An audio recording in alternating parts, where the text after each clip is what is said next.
Fala pessoal, tudo certo? Muito feliz aqui que a gente vai finalizar agora todas as questões da prova de Ciências da Natureza do Enem 2020, prova azul. Começando pela questão 108. Vamos lá. 108. Qual é a finalidade do uso desse revestimento à base de celulose? Na indústria farmacêutica é muito comum o emprego de substâncias de revestimento em medicamentos de uso oral. Ok.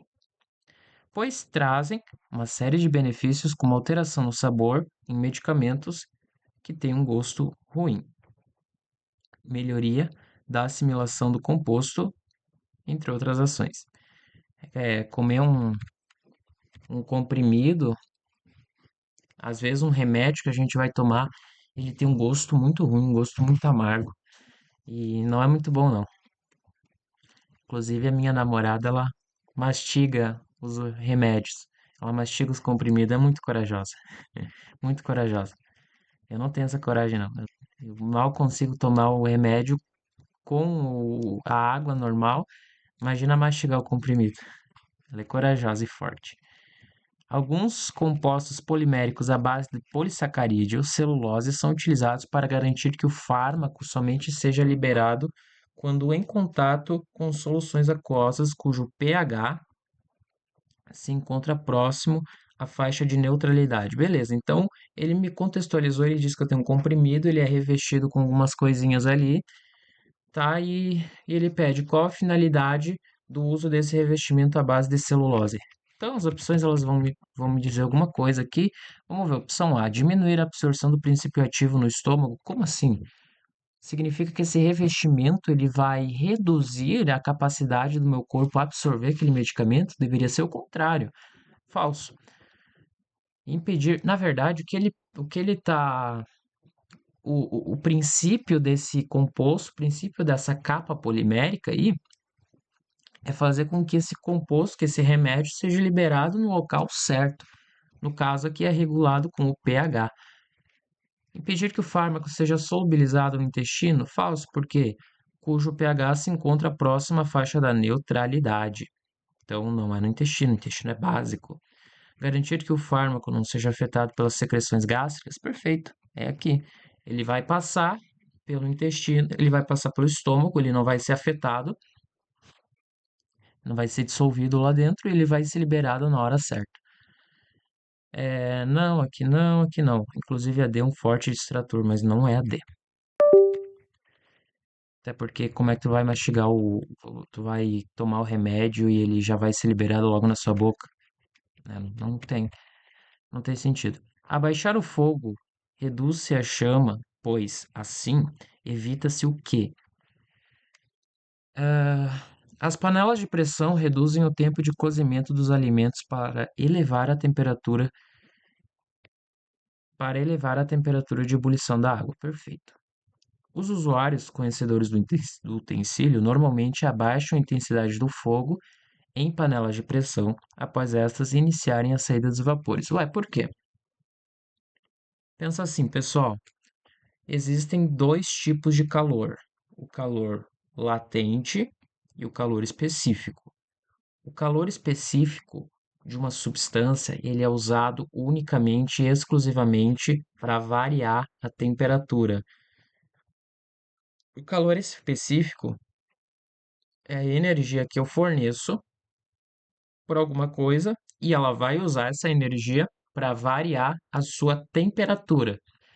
Perfeito? Perfeito. Ou também eu retiro energia e ele vai usar para variar a temperatura para menos. E o calor latente é uma energia usada pelo composto para mudar, para alterar o estado de agregação molecular. Ou seja, eu vou fornecer calor para aquele corpo, ele vai variar a sua temperatura.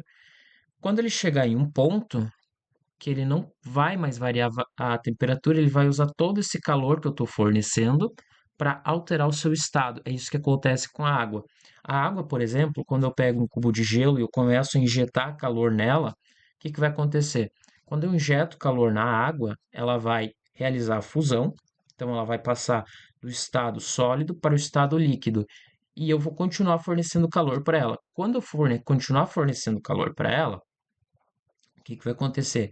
A água, 0 graus, 1 grau, 10 graus, 20 graus, 50 graus. Ela vai aumentar aos poucos a sua temperatura até chegar na temperatura de ebulição, que é ali por 100 graus. Quando ela chegar nessa temperatura, eu vou continuar fornecendo calor e ela não vai aumentar a sua temperatura, ela só vai usar aquele calor que eu estou fornecendo para alterar o seu estado físico, passar do estado líquido para o estado vapor. Então, eu vou reduzir a chama do gás. Por quê? Por qual sentido? Porque vai aumentar a pressão interna. Para aumentar a pressão, eu preciso da água passando do estado líquido para o estado gasoso. Nesse caso, quando a temperatura já atinge o ponto de ebulição, quando a água já atinge o ponto de ebulição, ele não vai mais variar de temperatura. Ele só vai usar para alterar o seu estado físico. Só que nesse caso ele liberou a pressão, então vai estar saindo vapor. Então não faz sentido eu ter o fogo alto. Eu vou reduzir porque ele já chegou na temperatura de ebulição. Se ele já chegou na temperatura de ebulição, a água já está ebulindo. Então não tem mais sentido. Ele não vai aumentar mais a temperatura, não vai mais aumentar a pressão, porque eu liberei a válvula. Então a alternativa A não está correta.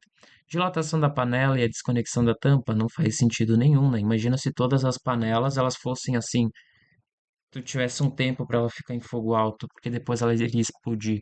Não. Perda da qualidade nutritiva, não. Deformação da borracha de vedação também é a mesma coisa da alternativa B. Não tem nem pé nem sentido. E assim a gente chega na resposta correta, alternativa letra E, reduzir a chama, pois evita o consumo desnecessário de gás. Certo? 109, letra E. 110. O êxito da aplicação dessa tecnologia é por causa da realização de reações químicas que podem ocorrer em condição de. A nanotecnologia pode ser caracterizada quando os compostos estão na ordem de milionésimos de milímetros. Perfeito. Como na utilização de nanomateriais catalíticos nos processos industriais. O uso desses materiais aumenta a eficiência da produção, consome menos energia e gera menores quantidades de resíduos. O sucesso dessa aplicação tecnológica muitas vezes está relacionado ao aumento da velocidade das reações químicas envolvidas. Aí ele pede o porquê que isso daí ocorre. Por que que ocorre esse aumento de eficiência, o aumento dessa velocidade? Por causa da alta pressão da aplicação desses compostos? Não. Por causa da alta temperatura? Não. Por causa do excesso de reagentes? Nem sempre o excesso é o que vai garantir é, uma boa reação química. A gente vai ver, inclusive, em equilíbrio químico isso. Maior superfície de contato? Perfeito.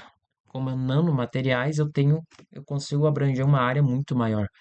Tem até aquela história que se você cozinhar uma batata inteira, leva muito mais tempo do que se você picar essas batatas. Qual a desvantagem? Desvantagem que você vai usar mais espaço, claro. 111. A tecnologia redutora de ruído, CR, utilizada na produção de fones de ouvido, baseia-se em qual fenômeno ondulatório?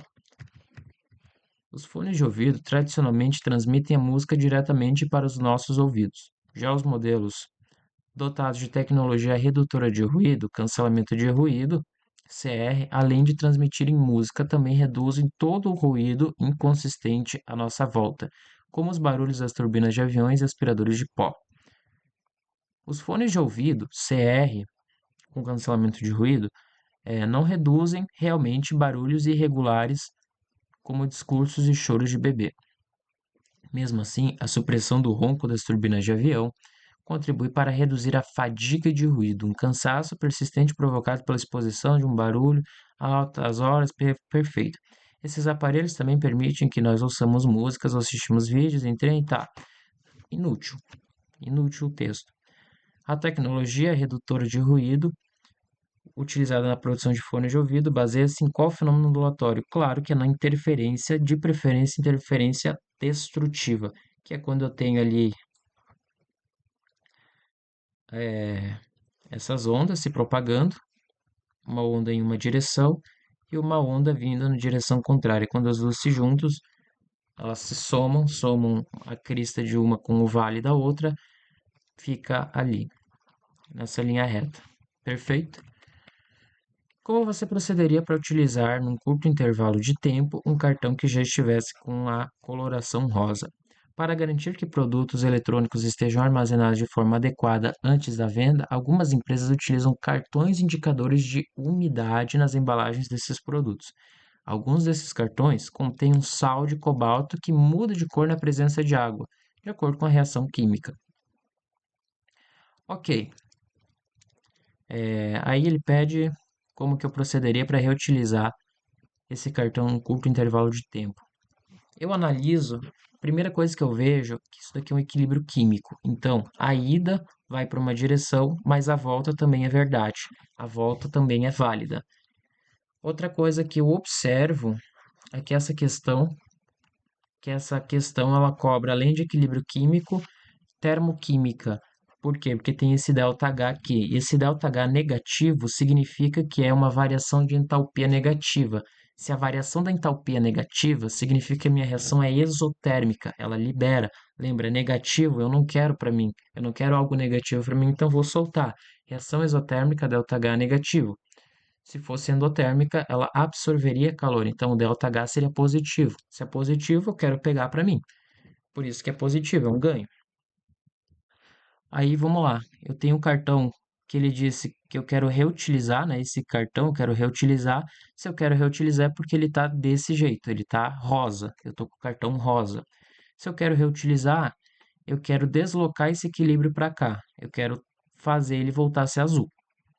Como é que eu faria? Resfriaria no congelador? Não. Não favoreceria o deslocamento do equilíbrio para cá. Na verdade, eu estaria retirando a energia dele. Se eu estaria retirando a energia desse sistema, é uma reação exotérmica. O cartão continuaria rosa. Borrifaria com spray de água, estaria injetando água nesse sistema. Se eu injeto água aqui, se eu adiciono água nesse sistema, o meu equilíbrio se desloca para esse lado aqui, favorecendo a coloração rosa. Falso. Envolveria com papel alumínio? Por que que eu envolveria com papel alumínio? Não tem sentido nenhum. Aqueceria com um aquecedor de cabelo? Sim, porque eu estaria fornecendo calor. Se eu estaria fornecendo calor, essa água evaporaria. Esse sal com sal é hidratado, favoreceria o deslocamento do equilíbrio para cá, desse lado. Embrulharia num guardanapo de papel também não tem sentido nenhum. Próxima questão, 113. Na figura, que melhor representa a trajetória da queda da bolinha. Vamos lá, ridículo, eu já sei a resposta. Só de bater o olho eu já sei que a resposta é a letra D. Mas vamos ver o que ele diz. Nos desenhos animados, com frequência, se vê um personagem correndo na direção de um abismo, mas ao invés de cair, ele continua andando no vazio e só quando percebe que não há nada sob seus pés é que ele para de andar e cai verticalmente. No entanto, para observar uma trajetória de queda num experimento real, pode-se lançar uma bolinha com velocidade constante. Então ele diz que é um experimento real agora. Ele saiu do desenho animado e veio para o real. Tá, ok. É exatamente isso daqui, ó. Vai ter ação da gravidade, Vx aqui é constante, aí o Vy vai aumentando porque tem ação da gravidade, né? Aí lembra que quando chega aqui eu tenho o Vx e eu tenho um Vy. Se eu quero descobrir a velocidade dessa bolinha, basta eu aplicar um Pitágoras, enfim. Questão 114. Se a profundidade estiver de acordo com o projeto, qual será o valor mais próximo da frequência que será medida? Tá, o valor mais próximo dessa frequência aqui. Que frequência? Vamos ver. Dois engenheiros estão verificando que a cavidade perfurada do solo está de acordo com o planejamento de uma obra cuja profundidade requerida é 30 metros. Tá. O teste é feito por um dispositivo denominado oscilador de áudio de frequência variável, que permite relacionar a profundidade com os valores de frequência de duas ressonâncias consecutivas, assim como em um tubo sonoro fechado. Eita, a questão parece difícil. A menor frequência de ressonância que o aparelho mediu foi 135 Hz. Considere que a velocidade do som dentro da cavidade perfurada é 360 metros por segundo. Se a profundidade estiver de acordo com o projeto, qual será o valor da próxima frequência de ressonância medida? Ai, ai, ai. Questãozinha de tubos sonoros. O que ele me disse foi basicamente isso aqui, que eu tenho um poço, esse poço ele tem 30 metros, um aparelho mediu ali uma certa frequência. Eu não sei se a onda que está dentro desse tubo sonoro é assim, desse tubo fechado. Não sei se ela é assim. Eu não sei se ela é. Ah, deixa eu tentar desenhar.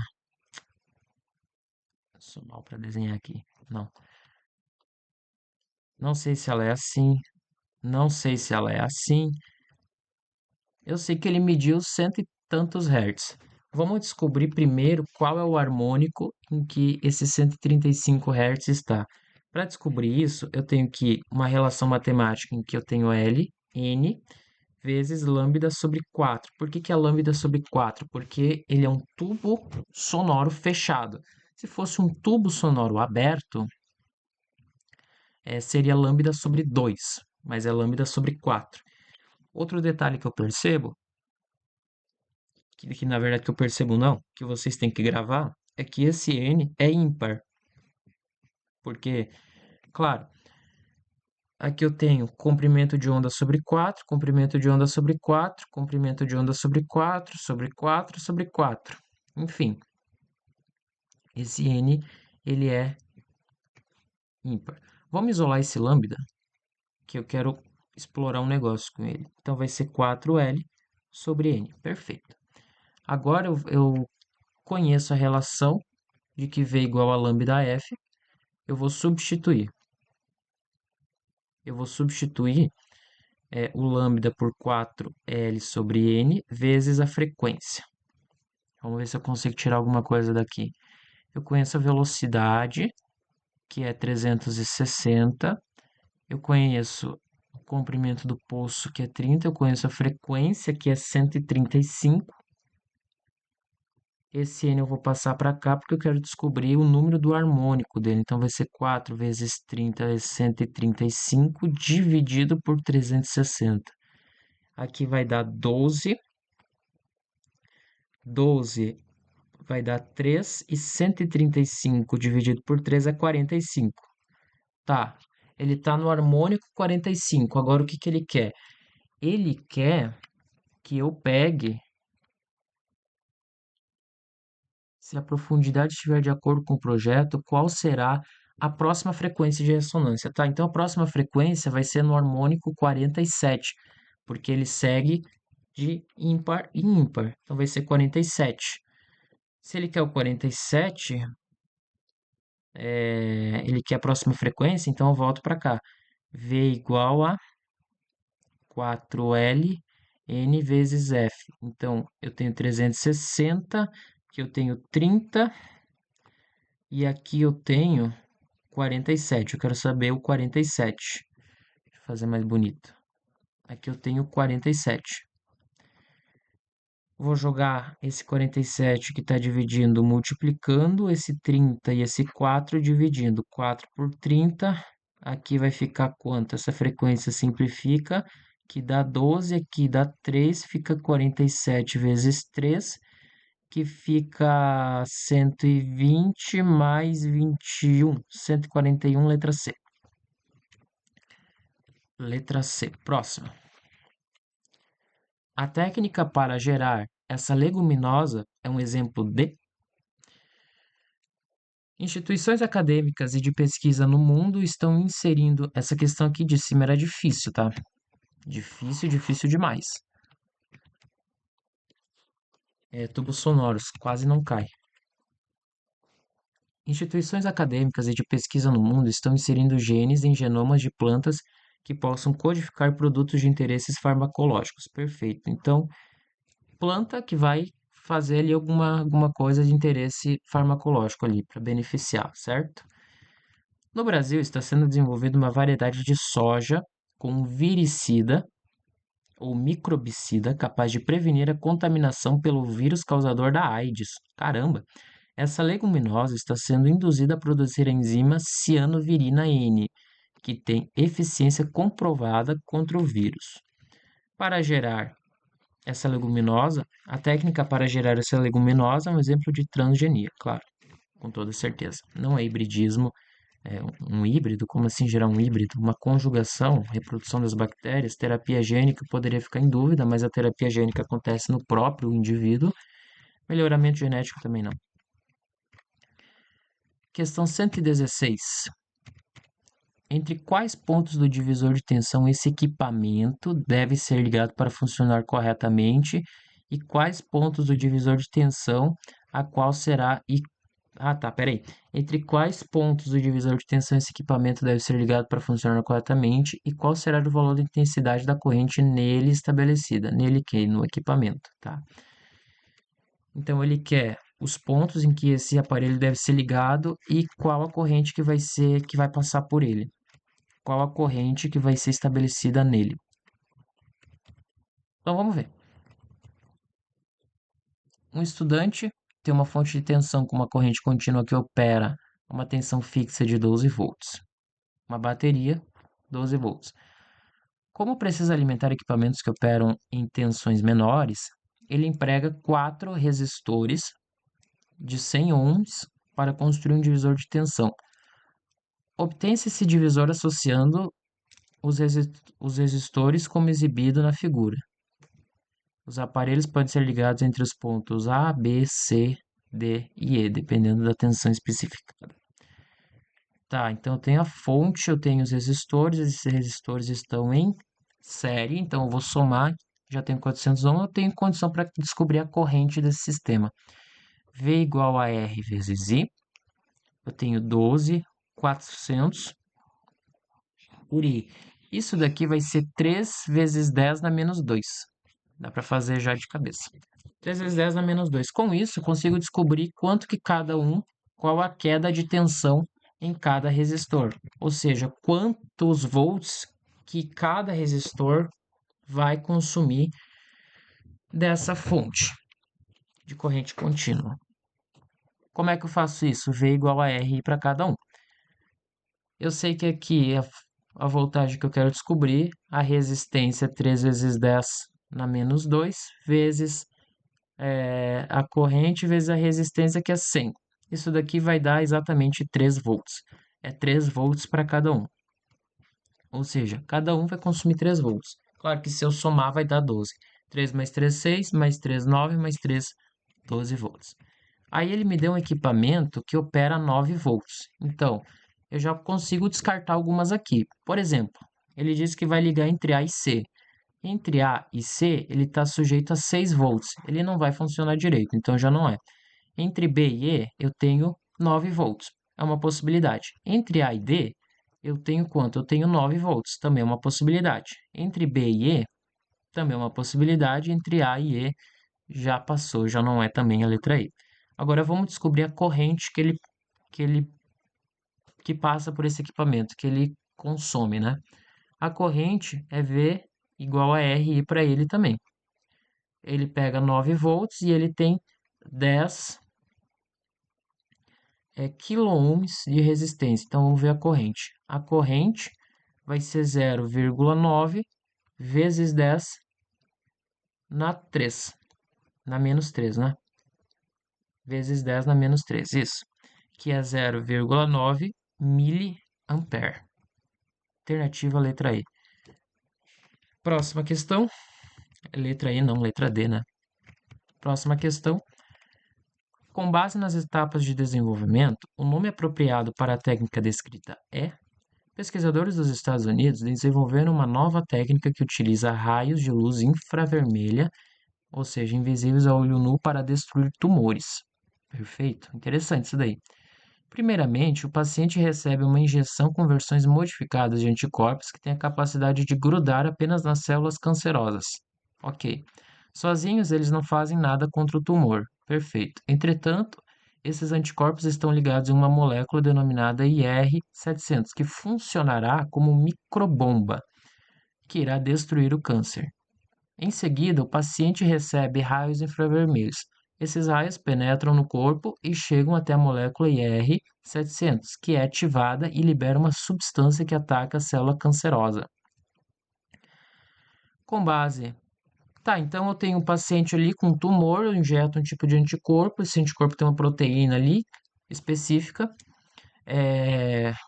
Que acontece? Aí esses anticorpos vão lá na célula tumoral, eu jogo uma luz infravermelho, essa célula ali vai meio que explodir esse tumor. Perfeito. Com base nas etapas de desenvolvimento, o nome apropriado para a técnica é o quê?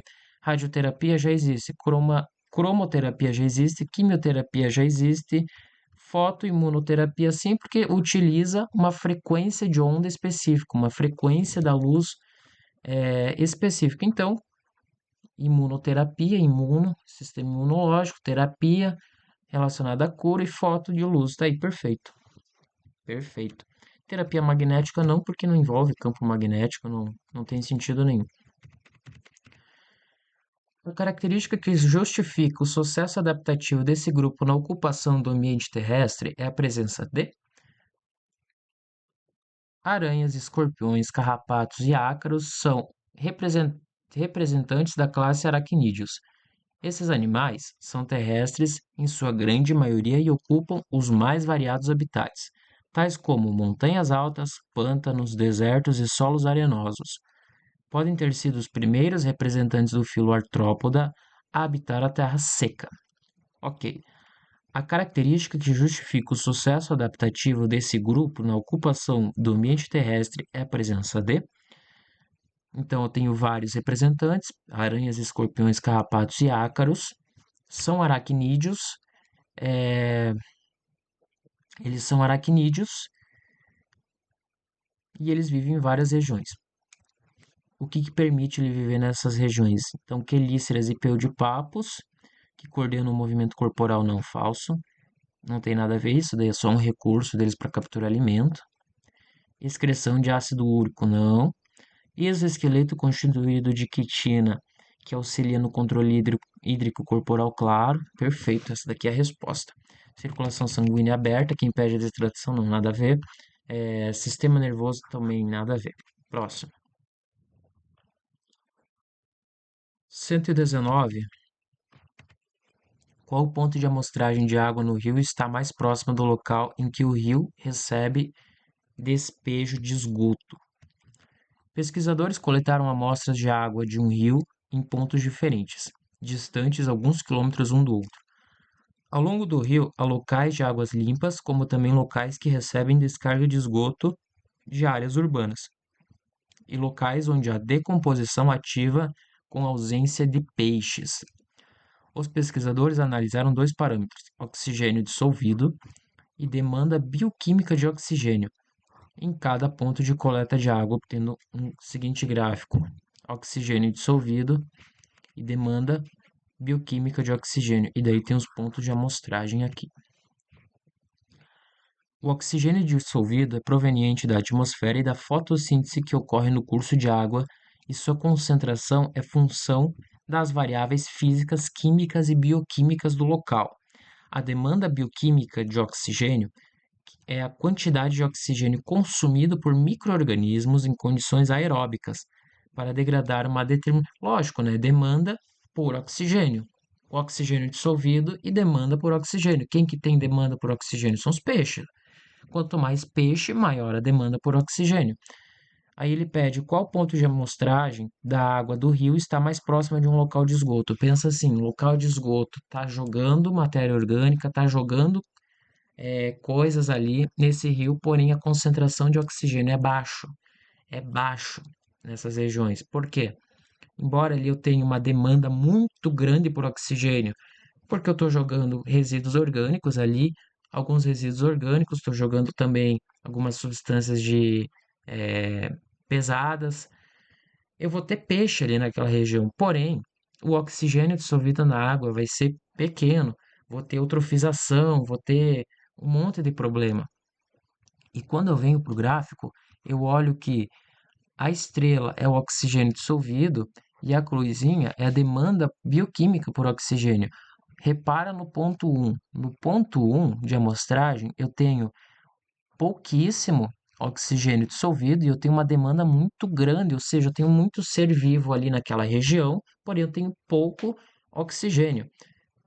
Claramente, é uma região onde tem despejo de esgoto, porque se eu tenho muitos peixes naquela região, eles estão querendo consumir aquela matéria que o esgoto tá liberando. Porém, eu tenho, ao mesmo tempo, pouco oxigênio dissolvido. Uma porque tem muitos seres que estão consumindo e outra por causa do próprio esgoto mesmo. E que vai gerar, claro, futuramente um monte de problema, eutrofização, morte de peixe, enfim. O ponto A é o ponto que está próximo ao meu despejo de esgoto, como a gente observou ali no gráfico que ele nos deu. Questão 120. Questão de estequiometria. A quantidade equivalente de etanol economizada em quilograma com o uso de veículo elétrico nesse trajeto é mais próxima de? Vamos lá. O crescimento da frota de veículos em circulação no mundo tem levado à busca em desenvolvimento de tecnologias que permitem minimizar emissões de poluentes atmosféricos. O uso de veículos é uma das propostas mais propagandeadas por serem emissão zero. Podemos comparar a emissão de carbono na forma de CO2, massa molar de 44 gramas por mol, para os dois tipos de carros, combustão e elétrico. Considere que os veículos tradicionais a combustão movidos a etanol, cuja massa molar seja de 46 gramas por mol, emitem uma média de 2,6 mols de CO2 por quilômetro rodado. Então, carro a combustão e o carro elétrico, 2,6 mol de CO2 por quilômetro, e o elétrico e os carros elétricos emitem equivalente a 0,45 mol de CO2 por quilômetro. As emissões de geração tá perfeito.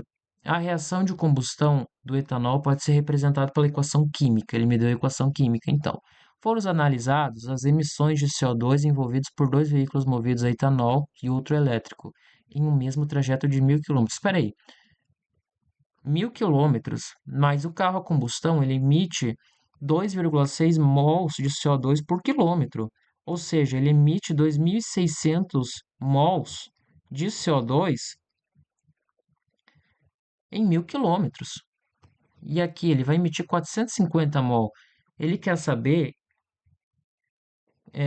desses mols de carbono vieram de quantas gramas, de quantos quilos de etanol. E quer saber o quanto que reduziu. Perfeito. Já temos a quantidade, já sabemos exatamente o que fazer. Ele pediu a quantidade mais próxima, então provavelmente não vai dar um número inteiro. Vamos lá, vamos pegar um espaçozinho aqui, C2H5OH mais. Como ele só quer etanol e CO2, eu não vou escrever oxigênio, não vou escrever água não. Gera 2 CO2. O que que eu percebo? Eu percebo que no carro a combustão, eu tenho a proporção de 1:2. Só que eu não quero 2 mols de CO2, eu quero 2.600. 2.600, só que de 2 para 2.600 eu multipliquei por 1.300. Então aqui eu vou ter que multiplicar por 1.300. 1.300 o quê? Mol. Eu estou trabalhando com mol. Só que a massa do etanol é o quê? É 46, então é 1.300 mols vezes 46 gramas por mol. Vou simplificar mol com mol, eu vou ter esse produto de 46 por 1.300. Eu vou fazer 46 vezes 10 mais 3, que é 46 vezes 13, que vai dar 460, que é, que é 46 vezes 10, mais 46 vezes 3, que vai dar 120, mais 3, né? 46, 40 vezes 3, 120, mais 18, 138. Então vai ser 8, vai ser 9, vai ser 598. Só que ainda tem esses dois zeros, 5.000, 59.800. Perfeito. Gramas. Ele quer em quilos, eu vou ter que dividir 59,8 quilogramas. Agora eu vou fazer exatamente a mesma coisa para o carro movido ao quê? Para o carro movido para o carro elétrico. O carro elétrico, ele libera 450 mols. Tá, mas se esses 450 mols fossem liberados pelo carro a combustão, esses 450 mols vieram de quantos mols de etanol? Daqui para cá eu multipliquei por 225. Então daqui para cá eu também tenho que multiplicar por 225. Então eu tenho 225 mols vezes quanto?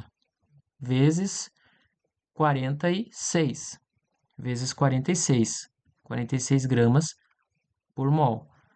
Tá, agora tem que fazer essa divisão. Essa multiplicação, 225 vezes 40 mais 6, se eu não me engano. 28, 10, 8, 9, 9 mil, mais 33, 18, 1, 2, não, 18 não. 5 vezes 6, 30, 2 vezes 6, 12, 15, 1, 12, 13. Então, mais 1.350. Isso dá 5, isso dá 3, isso dá 10. Aí em quilos, isso vai dar quanto? Vai dar 10 ponto alguma coisa. Eu vou subtrair 59,8 por 35, isso vai dar, claro, 60. Porque aqui fica 60 não, vai dar 50. Porque isso daqui vai ficar 49 com mais alguma coisa, mais perto é 50. Alternativa letra A. Próxima questão 121. Considere a figura a faixa do microespectro em que a alga possui maior taxa de realização fotossintética, o quê? Olha, em uma aula sobre metabolismo energético, foi apresentado um experimento clássico realizado por não sei quem. Um recipiente contendo bactérias aeróbias e uma alga verde filamentosa foi submetidos à iluminação em uma fonte de luz, representado pelo microespectro. Após a explicação, um aluno esquematizou na lousa o resultado do referido experimento. Bactérias aeróbias, filamento de alga verde, está a faixa de luz. Olha só, a faixa de luz verde é a faixa que possui a menor concentração dessas bactérias, ou seja, se essas bactérias são aeróbias, elas precisam de oxigênio para fazer o quê? A fotossíntese. Na verdade, o metabolismo energético, perdão. A faixa que elas possuem maior rendimento é a faixa do vermelho. É a faixa do vermelho, né? É só ver onde tem a maior concentração. A segunda faixa de maior concentração é do azul e do violeta. Do azul e do anil até, né? Do azul e do anil, que é esse pedacinho aqui. É a segunda maior faixa. Mas a primeira é a vermelha. Próxima questão, 122. Considerando-se a densidade dos ovos e da solução Considerando-se a densidade dos ovos e da solução, ovos de quais parasitas podem ser detectados por esse método? Vamos ver o que a questão me diz. O exame parasitológico de fezes é utilizado para detectar ovos de parasitas. Um dos métodos utilizados, denominado de centrífugo flutuação, considera a densidade dos ovos em relação a uma solução de densidade 1,15. Assim, ovos que flutuam, ou seja, possuem uma densidade menor, dessa solução são detectados. Ou seja, os ovos que possuem uma densidade menor, eles são detectados. É só olhar. Esse aqui tem menos de 1,15, esse também, esses não, esse não. Ou seja, ancilostoma, lumbricoides e sum. Ancilostoma, lumbricoides e sum. Lumbricoides, sum, Mansoni não tem, ancilostoma, lumbricoides e sum. Letra C.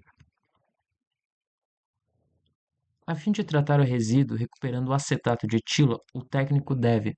Em seu laboratório, um técnico de química foi incumbido a tratar um resíduo, evitando seu descarte direto no meio ambiente.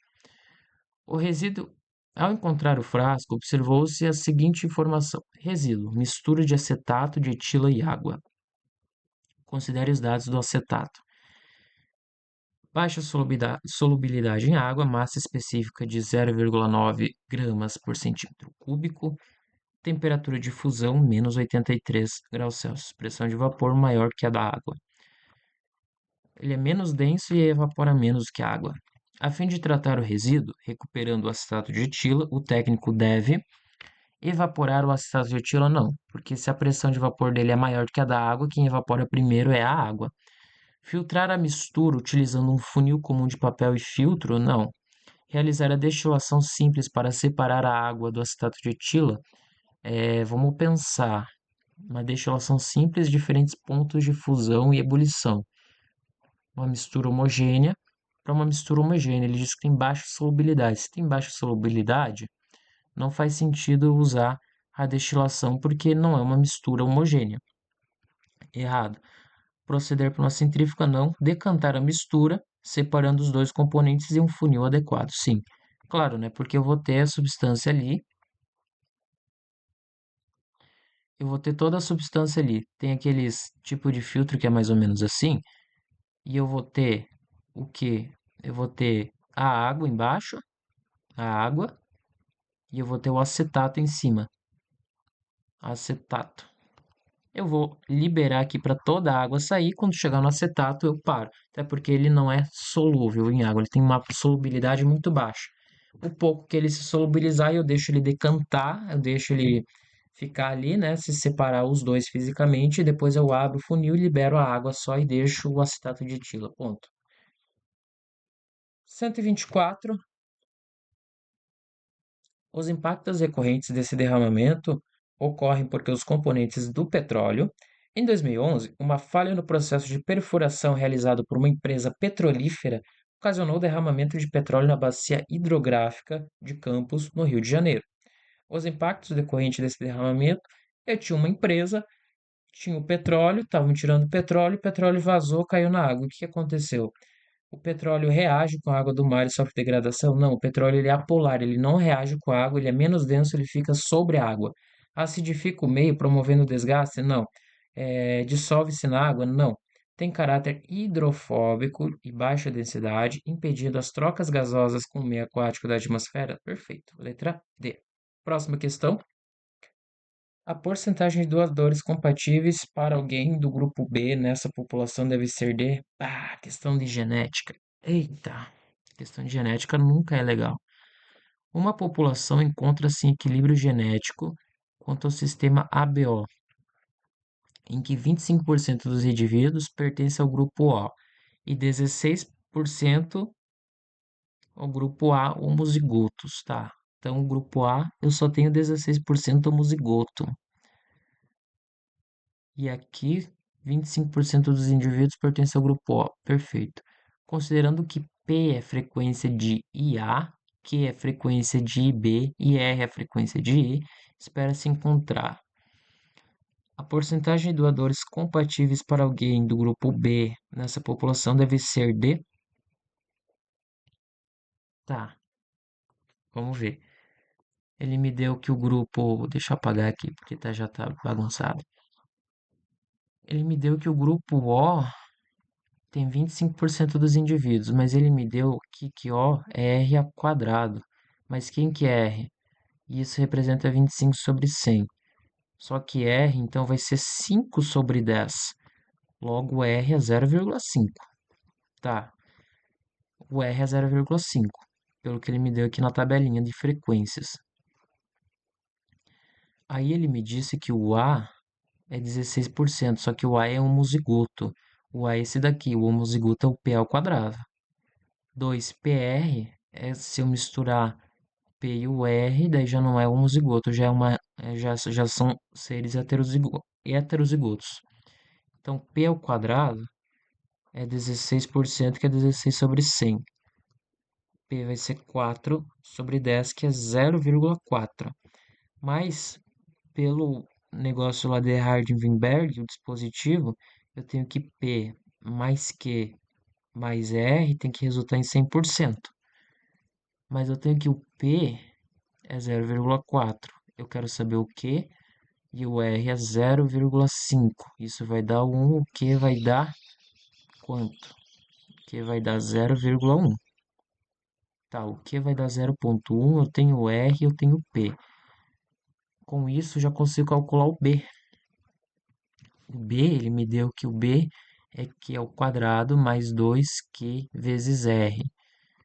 Aí, que é 0,1 ao quadrado, mais 2 vezes 0,1 vezes 0,5, que vai dar 1, que vai dar 0,1, somado com 0,01, que isso vai ser 0,11. 11%, tá.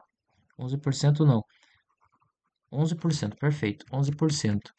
Daí, a porcentagem de doadores compatíveis com o B, tá? Então, o B, ele tem que ser... Quem que doa para o B? O A não doa para o B. O AB não doa para ninguém. Ele é receptor universal. O único que é doador universal é o O, que tem 25%, e o B, que tem 11%. Somando os dois, tem o 36%, que é o total de doadores de B. 36%. 126. Qual é o processo envolvido na detonação dessa bomba? Embora a energia nuclear possa ser utilizada para fins pacíficos, recentes conflitos geopolíticos têm trazido preocupações com várias partes do planeta e estimulando discussões visando o combate e o uso de armas de destruição em massa.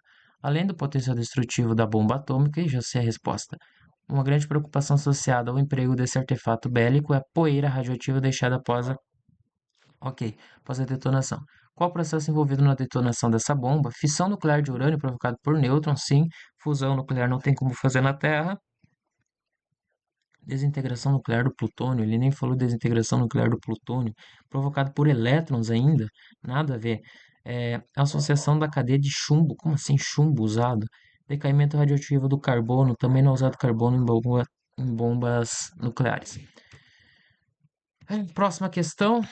Essas plantas são importantes porque, em um projeto de restauração ambiental, pois promovem no solo, plantas pioneiras são as que iniciam o processo natural de cicatrização de uma área desprovida de vegetação. Em geral, têm pequeno porte e crescem muito rápido. Desenvolvem-se em pleno sol e são pouco exigentes quanto às condições do solo. Produzem grande quantidade de sementes e possuem ciclo de vida curto. Essas plantas são importantes em um projeto de restauração ambiental, pois promovem no solo. Ele falou de plantas pioneiras, que são plantas pequenininhas, que elas têm ciclo de vida curto, altíssima capacidade de reprodução, elas são plantadas em meios em que ocorreu algum tipo de desmatamento, algum tipo de, eh, sei lá, alguma coisa gerou ali naquele meio alguma uma destruição, essa era a palavra, destruição. Aí eles colocam essas plantas. Aí essas plantas são importantes porque elas promovem o que no solo? Elas promovem o aumento da incidência da luz solar? Não, como assim a luz ela vai promover, ela vai determinar a quantidade de sol que vai vir? Não. Diminuição da absorção de água? Não, se ela está promovendo a cicatrização, não faz sentido nenhum ela diminuir a absorção de água. Estabilização da umidade, sim, porque ela vai reter a umidade, vai diminuir a evaporação dessa água que está no solo, ela vai fazer meio que uma camada, um cobertor ali. Elevação da temperatura prejudicaria, liberação de oxigênio também tá certo, tá correto, porque vai ser uma planta, ela vai estar fazendo fotossíntese, então ela vai estar liberando oxigênio. Porém, ele pediu especificamente no solo, e no solo não vai ter liberação de oxigênio. 128, mais uma de conta, meu Deus. Se o sistema de aquecimento for desligado por 1 hora, qual o valor mais próximo da redução da temperatura da água no aquário? Vamos dar uma olhada. Mesmo para peixes no aquário, como o peixe arco-íris, a temperatura da água fora da faixa ideal, bem como da sua variação brusca, pode afetar a saúde do animal. Para manter a temperatura da água dentro do aquário na média desejada, utilizam-se dispositivos de aquecimento com termostato. Por exemplo, para um aquário de 50 litros, utiliza-se um sistema de aquecimento de 50 watts e potência térmica, utilizando para suprir sua taxa de resfriamento. Tá? Essa taxa pode ser considerada praticamente constante, já que a temperatura externa do aquário é mantida pelas estufas. Utilize para a água o calor específico de 4 kJ, densidade. Perfeito. O que é potência? Potência é energia sobre tempo. Porém, a energia que está envolvida nesse processo é a energia que relaciona ao aumento da variação da temperatura da água, ou seja, mc delta θ. Ele me deu a potência em watts, que é joules por segundo. Ele pediu o que acontece com a temperatura em 1 hora, só que 1 hora tem que lembrar que é 3.600 segundos. Ele me deu a massa da água, que é 50 litros, mas eu tenho que. A densidade dela é de 1 kg, então são 50 quilos de água. O calor específico é 4 quilojoules, então vezes 10 na 3 joules ainda. E ele quer a variação da temperatura. Ponto. Tudo em mãos. Esse 50 morre com esse 50. Esse 36 aqui vem para cá. E esse 10 na 13 aqui vem para cá. A variação de temperatura é o quê? 36, 18 dá 9. Simplifica, dá 9, 900 dividido ainda por 1000, isso fica 0,9 graus Celsius, porque a temperatura aqui está em graus Celsius, né? Não, a temperatura está em quilogramas grau Kelvin. Quilogramas grau Kelvin? Calor específico? Ué.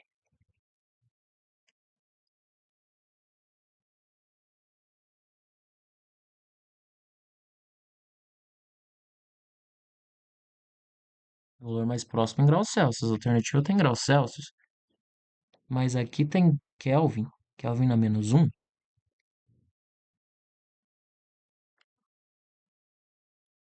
Esquisita essa questão. Não sei se está certo ou não, mas deu letra C. 0,9. Embora eu tenha conferido o gabarito antes, era a letra C. O gabarito deu letra C. Eu não fiz nada de errado, né? Para a redução da temperatura da água no aquário, graus Celsius, 0,9 joules por segundo, tempo em segundos, quilograma, quilojoules, grau Kelvin. Essa temperatura em Kelvin, mas ele me deu aqui em. Ué, ele me deu em graus Celsius. Ele me deu a constante em Kelvin e a resposta em Celsius e ele considerou 0,9 kelvins, porque daí no caso teria que usar TK seria TC mais 273. Mais 273.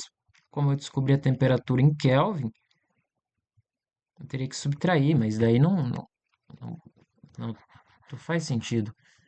Mas a resposta ali tá certo, pelo que eu tinha visto no gabarito antes, 0,9 graus Celsius. Vamos para a próxima. De repente tenha passado em branco pelos corretor.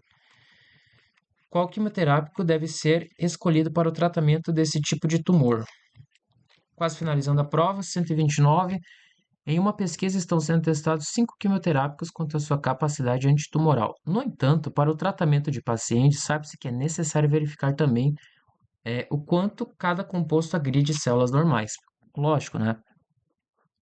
Para o experimento, partiu-se de cultivos de células tumorais, colunas escuras na figura, e células normais, colunas claras, com o mesmo número de células iniciais. Dois grupos de controle não receberam quimioterápicos. Controle de células tumorais e o de células normais. As colunas 1, 2, 3, 4 e 5 correspondem aos grupos tratados com 5 compostos. O número de células viáveis após o tratamento está representado pela coluna. Então vamos lá. Qual quimioterápico deve ser escolhido para o tratamento desse tipo celular? Grupo controle, células normais. O primeiro tratamento, eu quero que você perceba que o primeiro tratamento ele diminuiu um pouco a quantidade de células. Olha aqui o número de células em milhões. Ele diminuiu um pouco de células, mas o que que ele fez com as células normais? Manteve constante. Tá, ele manteve constante, ele não mexeu nas células normais. O 2, o que que ele fez? Ele reduziu muito o número de células tumorais iniciais e ele ainda assim aumentou o número de células normais. Espera aí, ele aumentou. Então esse daqui é muito bom porque ele além de diminuir as células ruins, ele aumenta as células que são boas. O 3 ele diminui e diminui também as células boas. Não é o melhor tratamento aqui. O 4 ele aumenta o número de células. Caramba, não tem sentido nenhum. Nenhum. O 5 ele aumenta também, sem perna, nem perna nem cabeça. Então a melhor resposta, letra B pra gente. Letra B.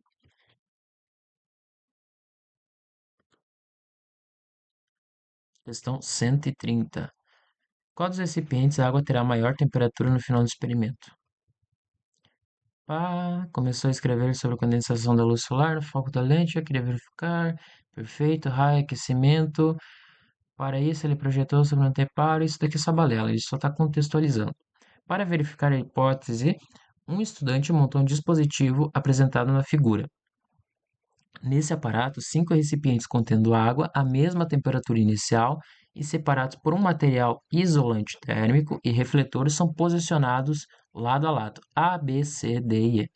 No interior de uma caixa de material isolante térmico e opaco, a luz solar, ao entrar na caixa, atravessa o prisma e incide sobre os recipientes.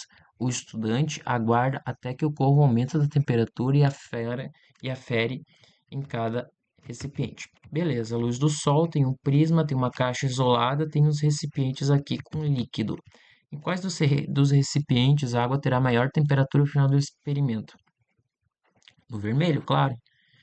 Por que no vermelho? Porque a única faixa, a faixa do violeta, vou anotar aqui, a faixa do violeta, ela tem uma frequência maior, ou seja, ela tem mais energia. A faixa do infravermelho e infravermelho, a faixa do infravermelho, ela aquece. É a faixa que permite o aquecimento das coisas. Como eu não tenho infravermelho, é mais perto ao vermelho, alternativa letra A, que é o que incide no recipiente A. Química verde é o ramo da química que prega o desenvolvimento de processos eficientes, que transformem a maior parte do reagente em produto, de forma mais rápida e seletiva, que utilizem poucos reagentes e que produzem somente o produto desejado, evitando a formação de coprodutos e que utilizem solventes não agressivos ao meio ambiente. Assim, as indústrias contornariam problemas relacionados à poluição ambiental e ao desperdício de água e energia. O perfil de um processo que segue todos os princípios desse ramo de química pode ser representado por perfeito. Aqui ele diz que tem que ter poucos reagentes, tem que ser rápido. Aqui ele diz que tem que ter também consumo desses reagentes. Aqui eu tenho 3 reagentes. Ele diz que tem que ser pouco. Não pode ser. Aqui ele gera, além do produto que eu quero, mais um resíduo. Não pode ser a B. Essa aqui pode ser, porque tem uma mínima quantidade de reagentes formando esse C. A D não pode ser, porque já gera também aqui um resíduo. E a entre A e E, vamos lá. Reação que ocorre com o uso de solvente orgânico ou reação que ocorre com o uso de catalisador. Como a questão diz que tem que ser rápida, eu com certeza vou marcar E, porque um catalisador ele não é consumido na reação, ele diz que é um metal não tóxico, ou seja, se entrar em contato com o meio não vai prejudicar, vai aumentar a velocidade da reação e ainda uso uma quantidade ainda menor de reagentes do que na A. Vai ter uma eficiência maior para gerar a mesma quantidade de produto. Alternativa letra I para a gente na questão 131. Indo para a última página, 132. Esses espetáculos promovem riscos ambientais por quê? Mega espetáculos com queimas de grandes quantidades de fogos de artifício em festas de final de ano são muito comuns no Brasil. Após a queima, grande quantidade de material particulado permanece suspensa no ar. Entre os resíduos encontram-se compostos de sódio, potássio, bário, cálcio, chumbo, antimônio, cromo, além de percloratos e gases, como os dióxidos de nitrogênio e enxofre. Esses espetáculos promovem riscos ambientais por quê? Porque substâncias resultantes da queima de fogos são inflamáveis? Não, falso. Os resíduos produzidos na queima de fogos de artifício ainda são explosivos? Não, não são explosivos. Sódio e potássio são os principais responsáveis pela toxicidade? Não, falso. Os produtos da queima contêm metais pesados e gases tóxicos que resultam em poluição atmosférica? Lindíssima alternativa, questão muito fácil. Ele falou de chumbo, antimônio, cromo, bário, além de percloratos, dióxidos de nitrogênio, enxofre. Depois tem chuva ácida, né? Vai formar chuva ácida. Imagina tu liberando chumbo na atmosfera, vai prejudicar o ar. Aí Material particulado gerado se deposita na superfície das folhas das plantas impedindo o processo de expressão celular.